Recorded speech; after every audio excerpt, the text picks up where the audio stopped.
While they're in the dwarven camp, a rider approaches. Oh, we hit them goblins hard. Remember, the halflings were attacking the goblins who were on the southern side of the lake to dislodge them from that position to better facilitate the attack on the main goblin force. We came out of the woods, oh, it was something glorious. Northern Wisconsin. Yeah, there's the bridge, and they blocked it up with some kind of big metal turtles they got. The goblins are up to something again. Dislodge those goblins, or help dislodge those goblins. What if this? What if we go downstream, we go south a little bit, cross the river there, and then come back north and distract them and lure them away on that side? I think then we might be able to get a foothold. And on their shield they have a nightingale, the image of a nightingale. We'll show them the battlefield. All right, Hamish, let's go. And they discover the devastation left by a goblin army. Well, there's the bridge. They can vaguely see some tents over there. That's why we can't just walk across that bridge. Goblin, with his bow, watching the river and watching the road. It's going to be the sprites. I'm immature. Fleetwood casts the spell. Down also go 2 other goblins until they reach another guard. 3 arrows come streaking out and hit this goblin. The next one they see. Does he see you? Yes, he does. And Bob Johnny steps up and... Charm person. What are you doing with that filthy halfling? One of your guards down there fell asleep. You stay here. I'll see you when I come back. I gotta go take care of... They have reached the camp.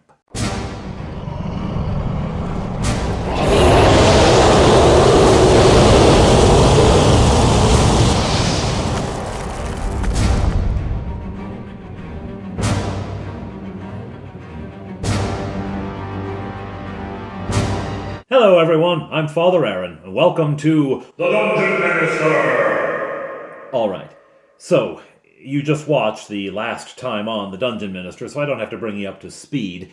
The party are at the edge of the woods, looking into the goblin camp. They can see goblins milling around. They can see the tents there. There are 2 metal, turtle, that is the word for them, metal turtles. Sort of cones made out of metal. One of them plates of metal. The other one looks like chain mail, really, draped across a structure of some kind.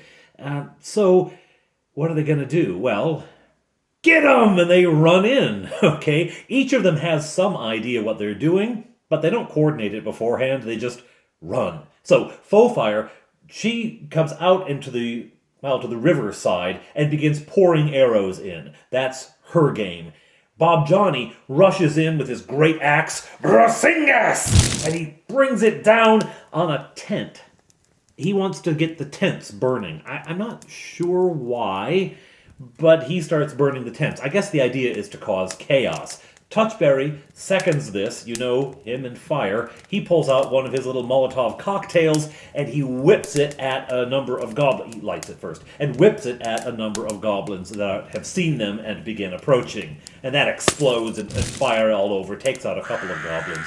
Meanwhile, Fleetwood, he just attacks a goblin. He was being intercepted. He was heading over to the tanks. He was going to try to lightning bolt one of the tanks, but the goblin got in the way, and so he ends up fighting the goblin. He misses at first, and so now he's involved in melee there. At this point, the goblins now know they are under attack, and they're pouring out of the tents and from out of the woods and all around. There's goblins coming everywhere, most of them with bow and arrow, because of course they had expected to be fending off a charge from the halflings. So the first weapon they would want is bow and arrow, and they'd shoot them until it got too late, and then they'd pull swords if they had to.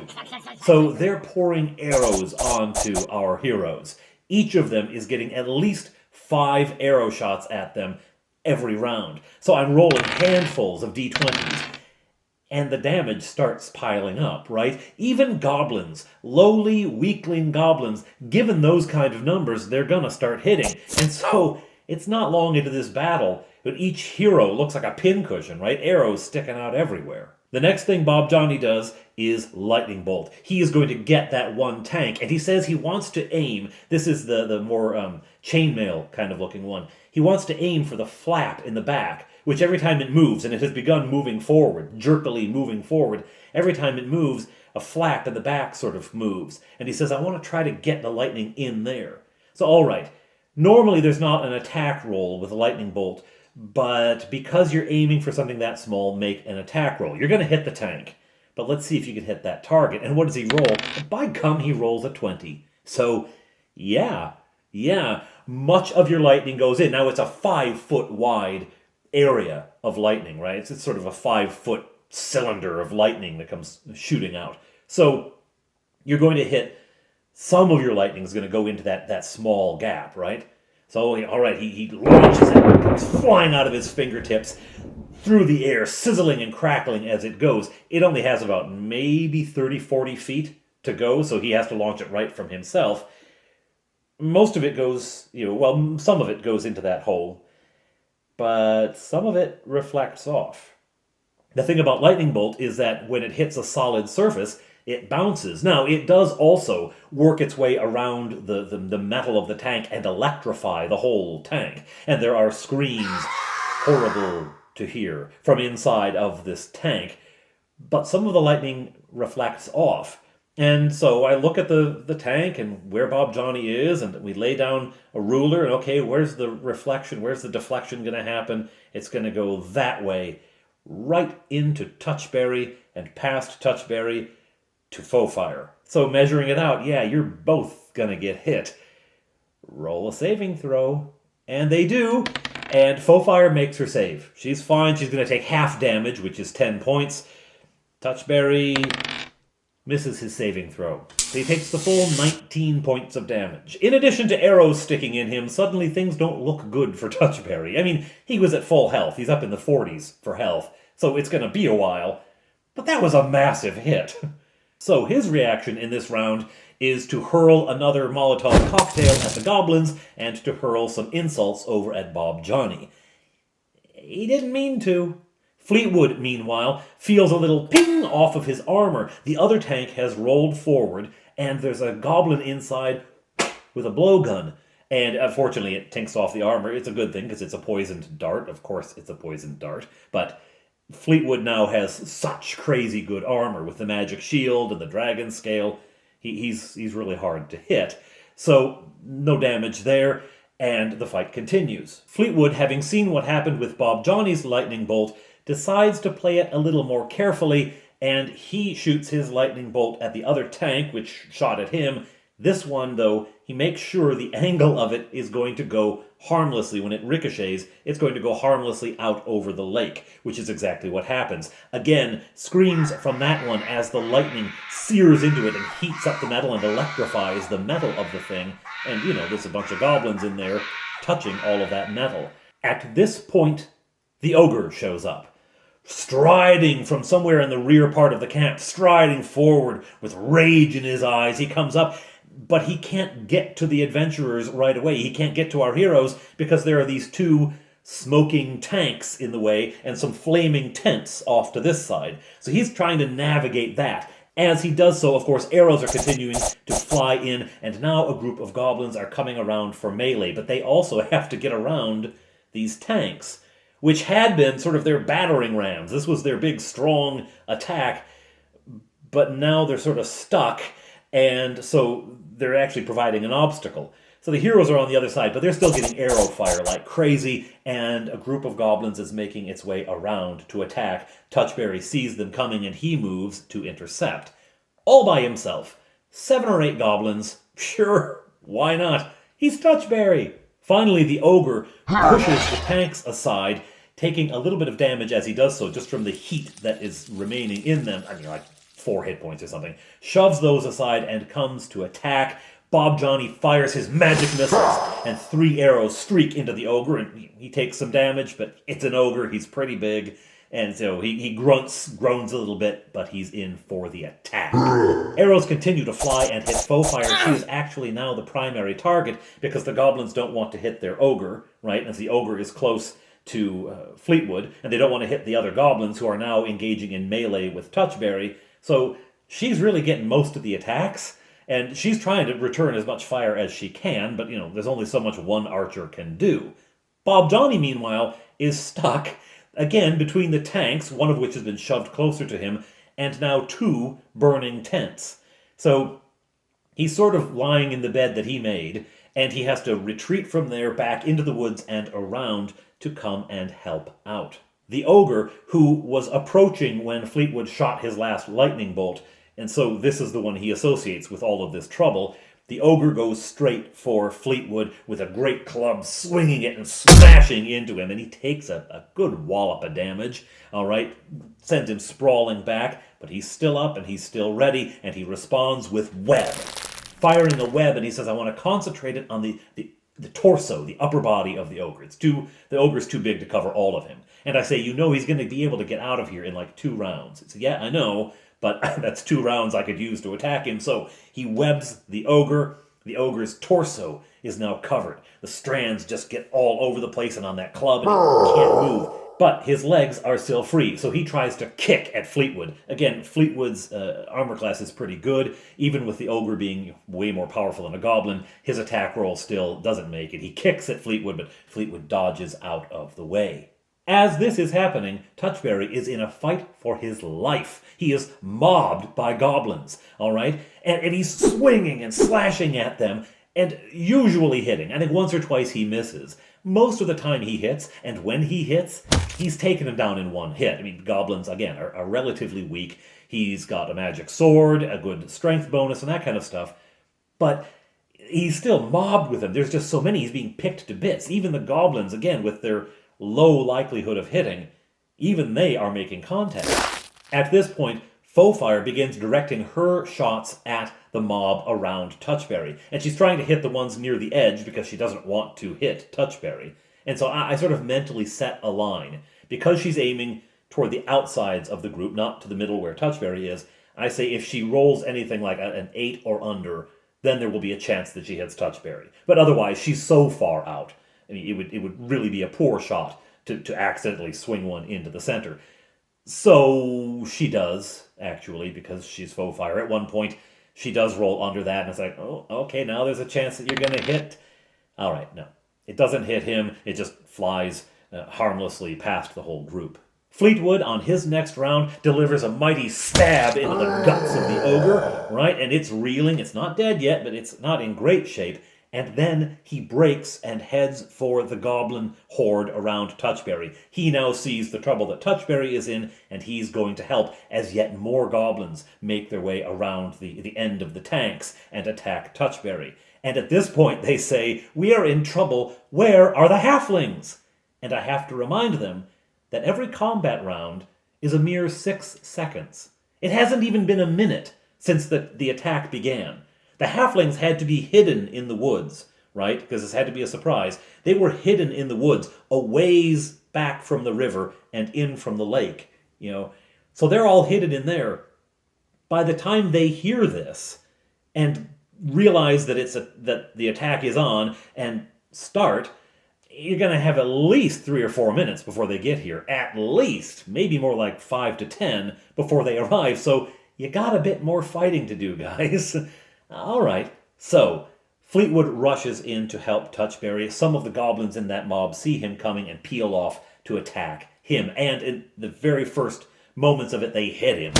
2 of them do, actually, which is, the odds are insane, but they do. And so he takes more damage. And again, all this while, arrows are still flying in, right? The characters here and there are getting hit, higgledy-piggledy here and there. At about this time, Bob Johnny gets close enough to fire his web and to web the legs of the ogre. Just as the ogre is ripping out of the web on its torso, its legs are bound up. It howls in rage, and it takes a great club and tries to smash Bob Johnny. You have to be kind of close to cast web. It doesn't fly for yards and yards and yards, so you have to be within 10 feet. So he tries to take a swing at him, but it's no good. He misses.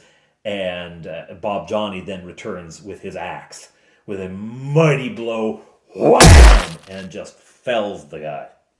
Down goes the ogre. It is at this point that the third goblin tank arrives. Rumbling up, it approaches the battlefield. Fortunately, those two hulking remains of tanks, even when the ogre shoved them apart, it's not wide enough for a third tank to get between, so it's going to have to go all the way around, right? Which is going to take at least 2 rounds to maneuver through that, because there's trees and whatnot around as well.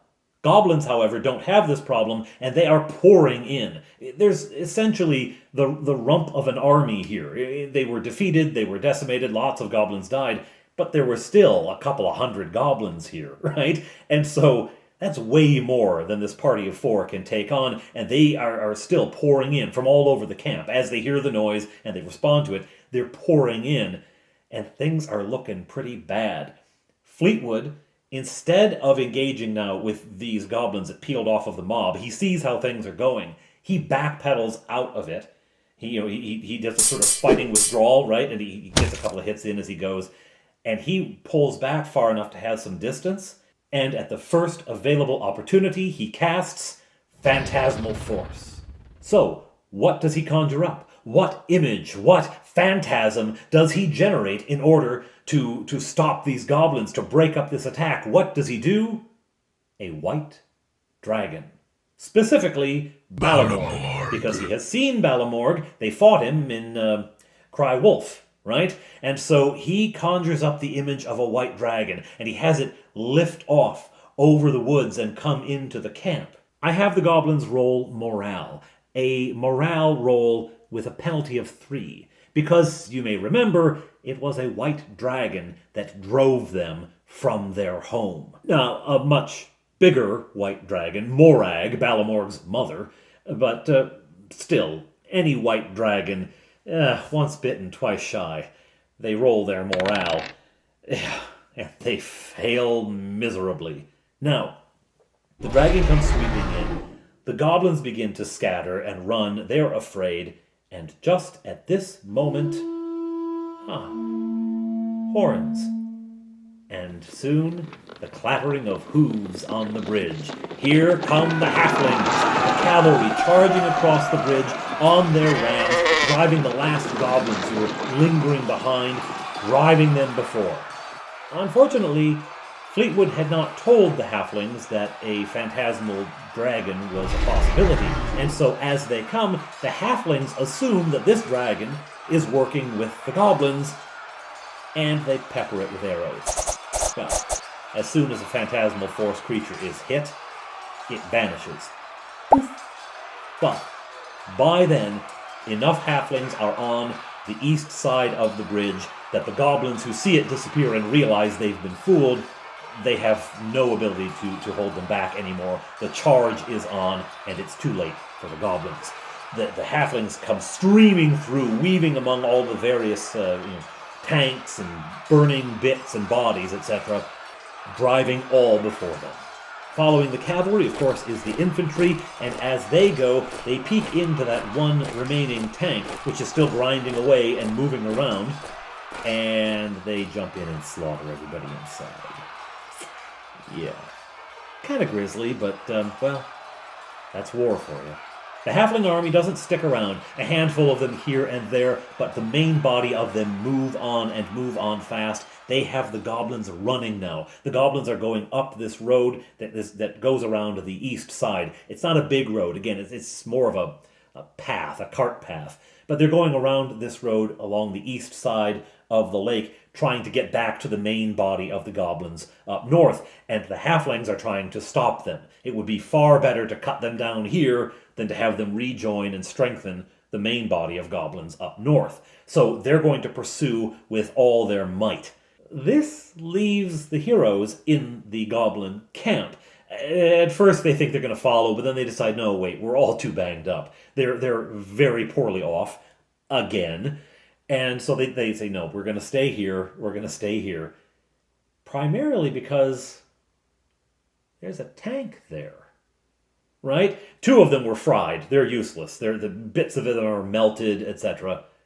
But the last one to come up, it wasn't hit by a lightning bolt. It was, the halflings dove inside of it and killed all the goblins in there, but still in working condition. So While Bob Johnny searches the remains of the tents to see if there's any treasure, and Faux Fire, kind of keeps watch out over things to make sure no goblins pop up from anywhere else, Fleetwood and Touchberry go to examine the tank. And as it turns out, Touchberry fits behind the controls. Fleetwood has to really crouch to get in there. But Touchberry fits. And he sits down, and it's okay. You want to drive a tank? Well, I've played enough Gamma World. Let's make this a roll for that. We're going to take Gamma World rules on learning technology, and we're going to apply them here. Give me a 1d10. And the first thing he rolls is like an 8. Say you pull this, you push that, and things sputter and shudder, but nothing moves. Okay. You can try again. All right, try again. He tries again. He rolls like a 2. All right. You look at the controls, and you figure if you take both of them and shove them forward, as you do, and the whole thing lurches and begins rolling forward. Okay, I want to stop it. What do? Well, roll the 10. Okay. Yeah, you got a 4. Yeah, you can figure out if you take it back. Boom, it stops. Cool. What if I push just 1? And so we do. We work our way through it.